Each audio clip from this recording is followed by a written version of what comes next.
Fry पॅनमध्ये 1 चम्मच तेल add केलेलं आहे।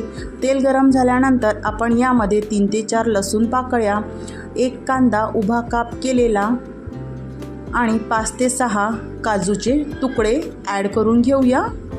हा मसाला आपल्याला फ्राय करून घ्यायचा आहे, त्यामुळे तुम्ही कांदा कुठल्याही प्रकारात काप केले तरीही चालतील। व्यवस्थित फ्राय करून घेऊया। मी मीडियम टू हाय फ्लेम ठेवलेली आहे, त्यामुळे आपला मसाला जळणार नाही आणि व्यवस्थित भाजला जाईल। त्यानंतर यामध्ये आपण 1 टोमॅटो उभा काप केलेला ॲड करूया। टोमॅटोसुद्धा यामध्ये फ्राय करून घेऊया हाय फ्लेमला। 2 हिरवी मिरची बारीक काप केलेली। मसाला व्यवस्थित फ्राय झालेला आहे, तुम्ही बघू शकता। टोमॅटो वगैरे छान असे सॉफ्ट झालेले आहे। गॅस बंद केलेला आहे। त्यानंतर यामध्ये आपण बारीक चिरलेली कोथिंबीर ॲड करूया।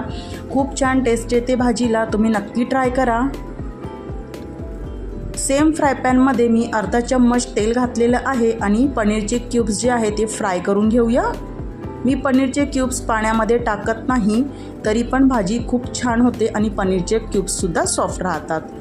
सेम फ्राय पॅनमध्ये 1 चम्मच तेल, त्यानंतर जे वाटण टाकलेलं आहे लगेचच आपण यामध्ये सुखे मसाले ॲड करूया। लाल मिर्च पावडर, हळद आणि किचन किंग मसाला, मी एवढेच मसाले ॲड केलेले आहे।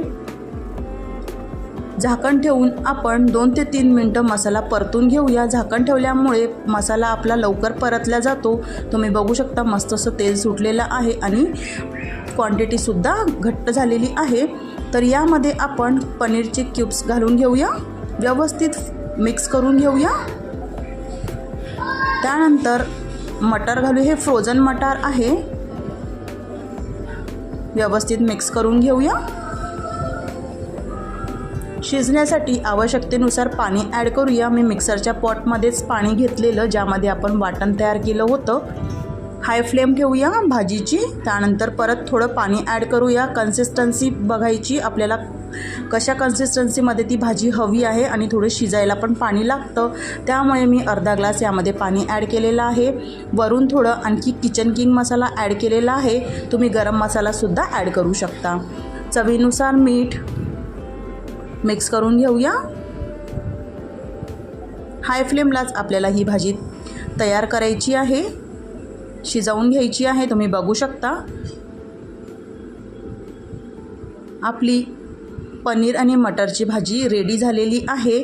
तुम्ही ही चपाती किंवा भाताबरोबर सुद्धा खाऊ शकता। वरून बारीक चिरलेली कोथिंबीर।